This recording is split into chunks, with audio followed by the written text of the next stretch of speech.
नमस्कार, मी ईशा जगताप. हितगुजमध्ये आपलं स्वागत आहे. या विशेष कार्यक्रमातून आपण आरोग्य क्षेत्रातील तज्ज्ञांकडून विविध आजारांविषयी अगदी सखोल माहिती जाणून घेतो. आजचा आपला विषय आहे हर्निया, लक्षणे, काळजी आणि उपचार.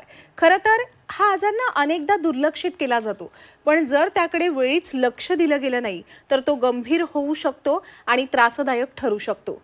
म्हणूनच आज आपण या आजाराविषयी अत्यंत सविस्तर अशी माहिती जाणून घेणार आहोत तज्ज्ञांकडून. आपल्याला मार्गदर्शन करण्यासाठी कार्यक्रमात सहभागी झाले आहेत डॉक्टर विशाखा काळीकर. नमस्कार डॉक्टर, कार्यक्रमात आपलं स्वागत आहे. नमस्कार. चर्चेला सुरुवात करण्याआधी मला हे आवर्जून सांगायचंय की विशाखा मॅडमना वैद्यकीय क्षेत्रात 10 वर्षांचा अनुभव आहे. त्या मुंबईतील झेन मल्टी स्पेशालिटी हॉस्पिटलमध्ये कन्सल्टंट लेप्रोस्कोपिक, रोबोटिक व ॲब्डॉमिनल वॉल रिकन्स्ट्रक्शन सर्जन म्हणून कार्यरत आहेत. राष्ट्रीय व आंतरराष्ट्रीय स्तरावर त्या वैद्यकीय विषयांवर विविध व्याख्यानं देतात. वैद्यकीय पाठ्यपुस्तकांमधील अनेक प्रकरणांचं लेखनही त्यांनी केलेलं आहे. तसंच त्यांचे 50हून अधिक संशोधन लेख आजवर प्रकाशित झालेले आहेत. आता आपण अजिबात वेळ न दवडता त्यांच्याकडून हर्निया आजाराची माहिती जाणून घेऊया. त्याची लक्षणं काय आहेत, या आजारात काळजी कशी घ्यायला हवी, त्यावर उपचार कोणकोणते उपलब्ध आहेत, याबाबत आज आपल्याला डॉक्टर मार्गदर्शन करणार आहेत. डॉक्टर, चर्चेच्या सुरुवातीला हेच जाणून घ्यायचे की हर्निया आजार होतो म्हणजे आपल्या शरीरात नेमकं होतं काय? नमस्कार. सोप्या शब्दात बोलायचं तर हर्निया म्हणजे आपल्या पोटाच्या किंवा जांघेच्या कोणत्याही मसलमध्ये फाटलं किंवा होल झालं तर त्याच्यामधून आपल्या पोटातलं जे आतडं असतं किंवा आतड्यावरची चरबी असते, जर ती त्या भोकेतून बाहेर आली, त्या होलमधून बाहेर आली, किंवा दुसरं कोणतंही ऑर्गन म्हणजे लिव्हर किंवा स्प्लीन त्या होलमधून बाहेर आलं आणि फक्त आपलं त्याच्या बाहेर स्किन राहिली, त्याला आपण हर्निया असं म्हणतो, इन सिम्पल वर्ड्स. अच्छा, या आजाराचे वेगवेगळे प्रकार असतात की एकाच प्रकारचा हा आजार आहे? नाही, या आजाराचे भरपूर प्रकार असतात. सगळ्यात सिंपल प्रकार म्हणजे ज्याला कंजेनायटल हर्निया असे म्हणतात, जे एकदम छोट्या बाळांमध्ये होतात, जे जस्ट न्यूबॉर्न असतात, 1 दिवस 2 दिवस 3 दिवस, त्यांनासुद्धा बेंबीचा हर्निया किंवा जांघेचा हर्निया होऊ शकतो. याला फक्त कंजेनायटल हर्निया असं म्हणतात, याला दुसरं काही कारण नसतं. सहसा पुरुषांमध्ये 50च्या नंतर जसे जसे प्रॉस्टेटचे प्रॉब्लेम्स वाढू शकतात तेव्हा त्यांना जांघेतला हर्निया किंवा इंग्वायनल हर्निया असं म्हणतो. तिसरा प्रकारचा हर्निया आपण खूप कॉमनली प्रेग्नन्सीमध्ये येतो किंवा पोस्ट प्रेग्नन्सी लेडीजमध्ये येतो. तो आपल्या बेंबीच्या जवळचा हर्निया किंवा अम्बिलिकल हर्निया असं म्हणतात. याचं कारण प्रेग्नन्सी असतं, कारण की त्याच्यात मसल्स लूज होतात, टोन मसलचा कमी होतो, खूप हॉर्मोनल चेंजेससुद्धा होतात, तर याला अम्बिलिकल हर्निया असं म्हणतात.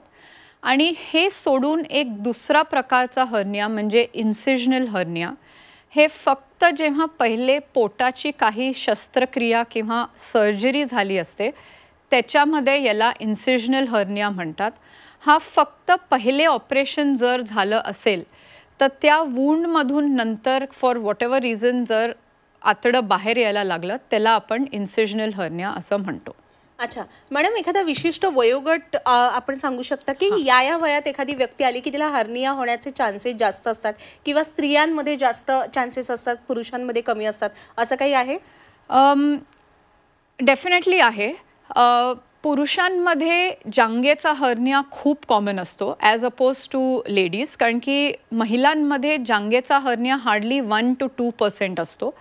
पुरुषांमध्ये जसं प्रॉस्टेट हा ग्रंथ वाढायला लागतो, आपल्याला जास्त प्रेशर द्यावं लागतं युरिन व्हायला, त्या प्रेशरमुळे मग जांघेचा हर्निया येतो.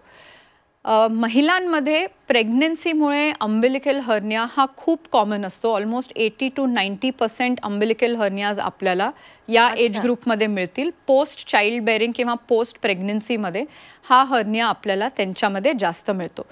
मुलांमध्ये एवढं सहसा कॉमन नसतात एक्सेप्ट कंजेनायटल हर्नियास. बाकी 50 एज ग्रुप माणसांमध्ये म्हणजे पुरुषांमध्ये आणि महिलांमध्ये चाइल्ड बेअरिंग किंवा प्रेग्नन्सी झाल्यानंतर अम्बिलिकल हर्निया हा वाढतो. आणि इन्सिजनल हर्निया जे मी म्हणाली ते शस्त्रक्रिया झाल्यावरची जे हर्निया आहे ते ऑलमोस्ट 20% मध्ये लोकांमध्ये मिळतो इन्सिजनल हर्नियास. अच्छा, आपण सुरुवातीलाच सांगितलं की हर्निया म्हणजे नेमकं काय, पण या आजारात त्रास नेमका काय होतो, लक्षणं काय जाणवतात त्याची? ओके. मेनली लक्षणं म्हणजे पहिले आपल्याला कुठेतरी सूज दिसायला लागेल. तर ॲक्च्युली आपल्याला पोटावर किंवा जर बेंबीचा हर्निया आपण पकडतोय तर ते बेंबीच्या इकडे एक फुगासारखा दिसेल. सहसा खूप पेशंट आपल्याला येऊन हेच सांगतात ओपीडीमध्ये की आम्हाला इकडे सूज लागते किंवा आमची जी बेंबी आहे, अम्बिलिकस आहे, तिकडे असं एक फुग्यासारखं लागतंय. आणि जे पुरुष असतात ते म्हणतात की जांघेत फुग्यासारखं येत आहे किंवा एक स्वेलिंग येत आहे मोस्ट कॉमन वर्ड्समध्ये. जसं जसं साईज वाढत जातो तसं तसं त्यांना दुखायला जास्त लागतं. तर जसं जास्त आतडं बाहेर यायला लागतं तर ते खाली लोंबत राहतं, तर त्याच्यामुळे मग पेन जास्त होतं आणि स्वेलिंग साईज वाढत जाते. तर हे पहिले त्याचे प्रेझेंटेशन्स असतात. मेनली स्वेलिंग आणि दुखणं हे 2 मेन प्रेझेंटेशन्स आपल्याकडे येतात नेहमी. मॅडम, इतर कोणत्या ठिकाणी कुठल्या अवयवाला हर्निया होत नाही का? म्हणजे आपण पोटासंबंधित बोलताय म्हणून. हां, ऑफकोर्स होतात ना. तर वेगवेगळ्याचे प्रकार जे आपण ऑलरेडी डिस्कस केले, अम्बिलिकल, जांघेतले, हे सोडून एक दुसऱ्या प्रकारचा हर्निया म्हणजे हायटस हर्निया जो असतो, पण तो आपल्याला बाहेरून कधी दिसत नाही. तो हायटस हर्निया म्हणजे आपल्या जे पोट असतं, जे खाली आपल्या पोटात असतं, स्टमक, ते कधी-कधी वर छातीत जातं. तर याचे लक्षणं वेगळे आहेत. याच्यात सूज कधी बाहेरून दिसणार नाही. याच्यातून आपल्याला आम्लपित्ताचं म्हणजे ढेकर येणं किंवा आंबट पाणी तोंडात येणं, दम लागणं, हे सगळं होऊ शकतं. तर हा एक वेगळा प्रकारचा हर्निया आहे. हा अब्डॉमिनल वॉल हर्नियामध्ये काउंट होत नाही. वेगवेगळे प्रकार सांगितले आपण आम्हाला हर्नियाचे. जेव्हा आपण उपचार करायला जातो या हर्नियावर, तेव्हा वेगवेगळ्या प्रकारानुसार वेगवेगळे उपचार उपलब्ध आहेत. हो. सविस्तरपणे सांगा. ऑफकोर्स. तर पहिले म्हणजे हे डायग्नोसिस कसं करणार, आपल्याला कसं माहिती की हे हर्निया आहे. तर जर तुम्हाला कोणत्याही पोटाच्या भागेत सूज दिसायला लागली तर तुमचे लोकल डॉक्टरही तुम्हाला सांगू शकतील की हा हर्निया आहे. पण याचे पुढचे सगळे उपचार सर्जनच करू शकणार आहे. बाकी तुमचे लोकल डॉक्टर किंवा तुमचे BP, डायबिटीजचे डॉक्टर हे नाही करू शकत. म्हणजे जर पूर्ण तो बरा व्हावा असं वाटत असेल तर? करेक्ट. तर हे उपचार फक्त सर्जनकडेच होणार. पहिले म्हणजे जेव्हा पेशंट आपल्याकडे येतो त्यांच्याकडे आपण बघून त्यांना एक्झॅमिन करणार की सूज कुठे येते, किती दुखतंय, किती काय त्रास होतोय. टिपिकली आपण त्यांना स्टँडिंग पोझिशन म्हणजे उभं राहून एक्झॅमिन करतो, कारण की झोपल्यावर खूप वेळा ते आतडं परत आत चाललं जातं, तर बाहेरून मग ती सूज दिसत नाही. सेकंडली आपण त्यांना एक सोनोग्राफीसुद्धा करून घेऊ शकतो बघायला की आपलं मसलचं होल किती मोठं आहे. 2 सेंटीमीटर आहे, 3 सेंटीमीटर आहे, आतडं आहे की चरबी आहे.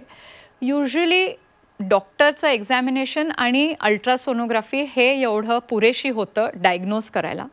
पण जे मोठे प्रकारचे हर्निया असतात, जे पहिले शस्त्रक्रिया झालेले हर्निया किंवा काही लोक येतात ज्यांचे 4-5 वेळा पहिले हर्नियाचं ऑपरेशन झालेलं असतं आणि हे 6व्यांदा 7व्यांदा हर्निया झालेलं असतं, तर त्यांच्यासाठी आपल्याला CT स्कॅन हे मागवावं लागतं. कारण की CT स्कॅनमध्ये आपल्याला मसल किती जाड आहे, मसलमध्ये स्ट्रेंथ किती आहे, हर्निया 10 सेंटीमीटरचा आहे का, 12 सेंटीमीटरचा आहे का, आपलं पुढचं प्लॅन काय आहे, ते CT स्कॅनवर कळतं. तर एकदा आपल्याला हे सगळं माहिती मिळाली त्याच्यानंतर मग आपण पुढचे ट्रीटमेंट ऑप्शन्स बघू शकतो. आता ट्रीटमेंट ऑप्शन्ससुद्धा आपल्याकडे खूप ॲडव्हान्स्ड झालेले आहेत. पहिले आपल्याला टाक्यांचं ऑपरेशन करावं लागायचं, तेव्हा नळ्या असायच्या आत, 10-15 टाके असायचे, पेशंट एक आठवडाभर हॉस्पिटलमध्ये असायचा. तर आता आपण मिनिमली इन्व्हेजिव्ह म्हणजे लॅप्रोस्कोपी किंवा त्याच्या एक पाऊल पुढे रोबोटिक सर्जरीज आता आलेल्या आहेत. याला इन जनरल मिनिमली इन्व्हेजिव्ह असं म्हणतो, कारण की मोठे काही आपण कटिंग करत नाही. एक 4 किंवा 5 1-1 सेंटीमीटरचे असे कट्स असतात पोटावर. सगळं ऑपरेशन दुर्बीणद्वारे होतं किंवा रोबोटिक्स जे आता आले रोबोटिक्सद्वारे होतं. ऑपरेशन तेच असतं, आपण जाळी बसवतो आत, जेव्हा मसल फाटलं असतं त्याला आपण जोडतो परत आणि मग एक मोठी पूर्ण जाळी बसवतो. मिनिमली इन्व्हेजिव्हचं आता हे ॲडव्हान्टेजेस आहेत की पेशंट पुढच्या दिवशी चालू फिरू शकतो, लगेच जेवण बनवू शकतो, त्यांचे डेली ॲक्टिव्हिटीज करू शकतो आणि मॅक्सिमम 1 ते 2 दिवसात आपण त्यांना घरी पाठवू शकतो. तर आता पहिलेसारखं एक 8 दिवस 10 दिवस हॉस्पिटलमध्ये राहायची गरज नसते. पेशंट लगेच 1 आठवड्याभरात कामाला सुद्धा जाऊ शकतो. अच्छा, आपण आता उपचारांमध्ये एक उल्लेख केला की आपण पेशंटच्या पोटात जाळी बसवतो. ही जाळी नेमकी कसली असते डॉक्टर? तर आता हे जाळ्या वेगवेगळ्या प्रकारचे असतात, डिपेंडिंग ऑन आपण काय टाईपचं ऑपरेशन करतोय. तर हे जाळ्या वेगळ्या मटेरियलचे असतात, म्हणजे एक पॉलिप्रोपिलीन किंवा कॉम्पोजिट मेशेस. तर ते आपण कोणत्या टाईपचा हर्निया करतोय त्याच्यावर आम्ही ती जाळी कस्टमाइज करतो. म्हणजे सगळ्या हर्नियाला एक टाईपची जाळी बसत नाही. जाळींच्या वेगळ्या वेगळ्या सायझेस असतात, 10 सेंटीमीटर, 15 बाय 15. जर खूप जास्त वेळा हर्निया झाला असेल, 6 वेळा 7 वेळा, तर आपण त्यांना एक मोठी 30 बाय 30ची जाळी किंवा 50 सेंटीमीटर बाय 50 सेंटीमीटरची मोठी जाळी बसवू शकतो, जी आपलं पूर्ण वरून एपिगॅस्ट्रिक ते जांघेपर्यंत आणि पाठीपर्यंत पूर्ण एक मोठी जाळी बसवू शकतो, ज्याच्यामुळे पुढे हर्निया येण्याचे चान्सेस ऑलमोस्ट 0 होऊन जातात. अगदीच. मॅडम, अशी कधी परिस्थिती उद्भवते का की हर्नियावर अचानक शस्त्रक्रिया करण्याचीच वेळ येते? म्हणजे अचानक कळतं की मला हर्निया झालाय? अचानक कळत नाही की हर्निया झालाय. ऑलवेज पहिले पेशंटला थोडी सूज येतेच येते.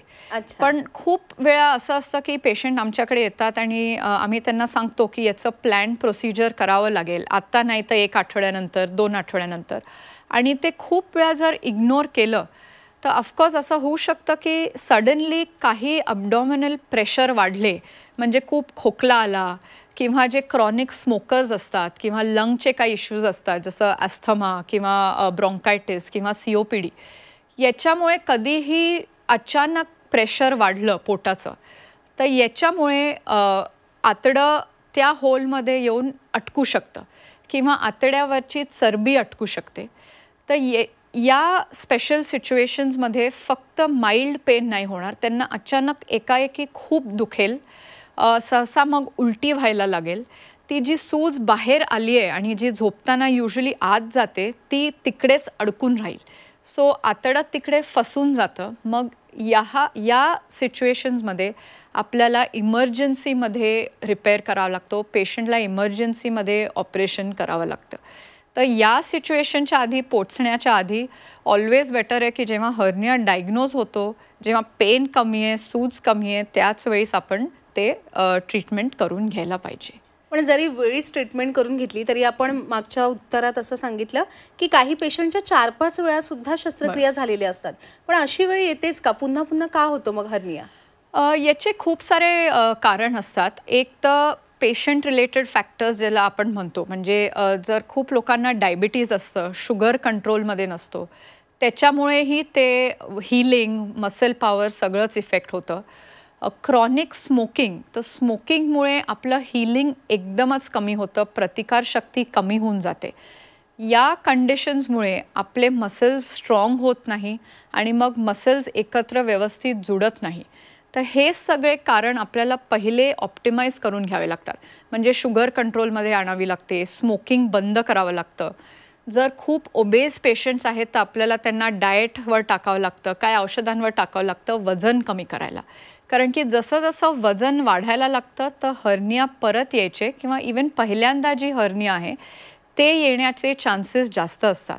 तर वजन कमी करणं, डायबिटीज कंट्रोलमध्ये आणणं, स्मोकिंग बंद करणं, हे सगळं खूप महत्त्वाचं आहे पहिले. अच्छा, म्हणजे उपचारांसोबत रुग्णाने स्वतःच्या आयुष्यात सुद्धा काही सकारात्मक बदल करायला हवे, सुदृढ अशी जीवनशैली त्यांनी आत्मसात करायला हवी. आणि जसं मॅडमनी सांगितलं की अचानक हर्निया उद्भवतो असं कधी होत नाही, तर सुरुवातीला रुग्णाच्या पोटाला किंवा ज्या अवयवात हर्निया उद्भवणार असतो तिथे गाठ येते, सूज येते आणि दुखायला लागतं. त्यामुळे अशी कोणती लक्षणं जाणवली तर त्यांनी अजिबात याकडे दुर्लक्ष करायला नको, डॉक्टरांचा सल्ला घ्यायला हवा. ॲब्सोल्युटली. पण डॉक्टर, मला कधीच हर्निया व्हायलाच नको आयुष्यात, त्याच्यामुळे मी आत्तापासून म्हणजे तारुण्यात काळजी घेतली तर कदाचित नाही होऊ शकत ना मला हर्निया. मी काय काळजी घ्यायला हवी हे विचारायचं आपल्याला. असं स्पेसिफिक एक गोष्ट नाही आहे, पण आपण एक गोष्ट करू शकतोय, आपलं कोर स्ट्रॉंग करू शकतो. जे आपण नेहमी जिममध्ये जाऊन म्हणतो ना, आम्हाला ॲब्स पाहिजेत, 6 पॅक्स पाहिजेत. तर जसं आपले पोटाचे मसल्स स्ट्रॉंग होतात, कोर स्ट्रेंथ वाढते आणि याच्यासाठी स्पेसिफिक एक्सरसाइजेस असतात किंवा जिममध्ये जा किंवा फिजिओथेरपिस्टकडे जा किंवा योगामुळे. तर हे आपण जर आपलं कोर बिल्ड केलं तर पुढे जाऊन हर्निया होण्याचे चान्सेस कमी होतात. ऑब्व्हियसली स्मोकिंग बंद करायला पाहिजे, शुगर्स कमी पाहिजे, वजन वाढायला नको, रेग्युलर हेल्दी लाईफस्टाईल पाहिजे. हे सगळं केल्यावर हर्निया होण्याचे चान्सेस कमी होतात. पहिले जर काही ऑपरेशन झालं असेल तर टिपिकली आपण त्यांना सांगतो, एक बेल्ट देतो 1 महिन्यासाठी वापरायला. ऑपरेशन नंतर 1 महिन्यासाठी फक्त वॉकिंग अलाउड असतं किंवा जॉगिंग अलाउड असतं. वेट लिफ्टिंग अलाउड नसतं 1 मंथसाठी. म्हणजे अप टू 2 kg आपण लिफ्ट करू शकतो वेट, पण त्याच्यापेक्षा जास्त नाही.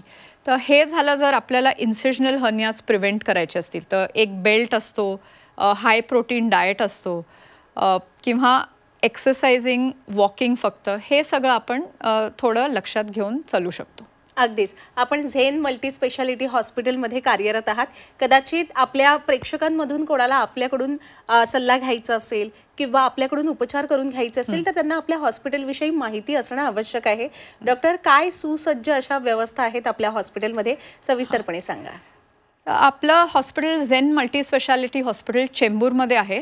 आमचं आता ऑलमोस्ट 200 बेडेड हॉस्पिटल आहे, जिथे सगळे ॲडव्हान्स्ड टेक्नॉलॉजीज, सगळे मिनिमल ॲक्सेस सर्जरीज म्हणजे लॅप्रोस्कोपिक आणि रोबोटिक सर्जरीसुद्धा आम्ही सगळे आता आपल्या हॉस्पिटलमध्ये आहेत.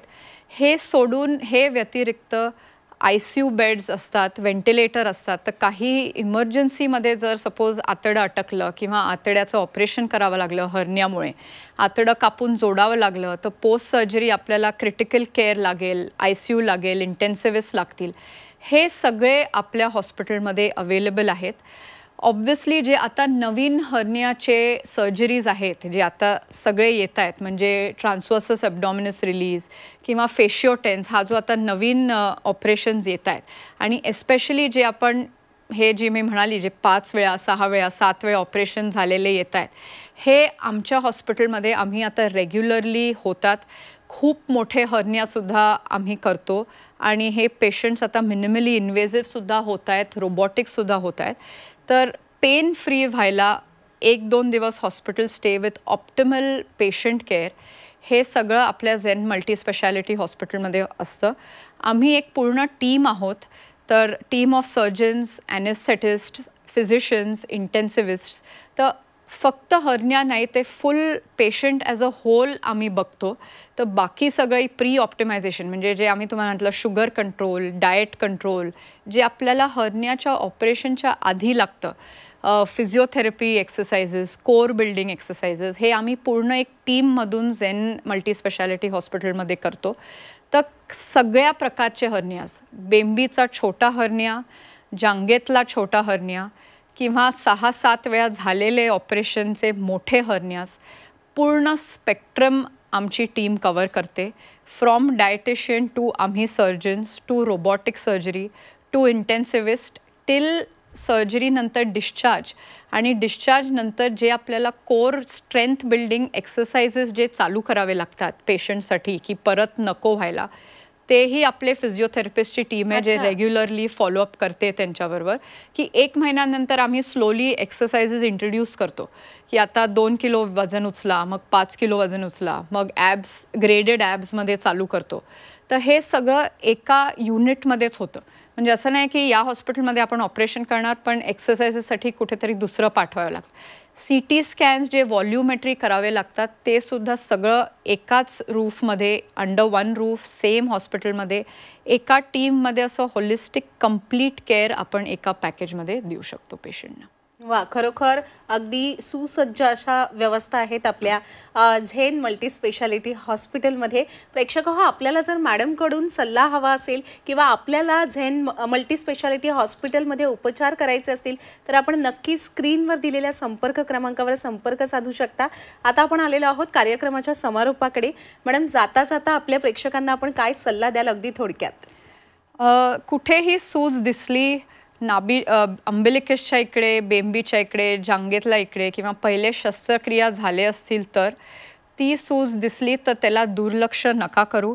ॲटलिस्ट तुमच्या कोणत्या लोकल डॉक्टरकडे किंवा आसपास डॉक्टरकडे जाऊन भेटा आणि मग सर्जन्सकडे येऊन भेटा आणि याच्या लवकरात लवकर निदान करून घ्या before it reaches a critical stage of emergency. अगदीच डॉक्टर, आज आपण या ठिकाणी उपस्थित राहिलात आणि आम्हाला एवढं मोलाचं मार्गदर्शन केलं त्याबद्दल मी आपले मनापासून आभार व्यक्त करते. धन्यवाद. थँक्यू. प्रेक्षक हो, आता वेळ झालेली आहे इथेच थांबण्याची. ताज्या घडामोडींसाठी पाहत रहा झी 24 तास.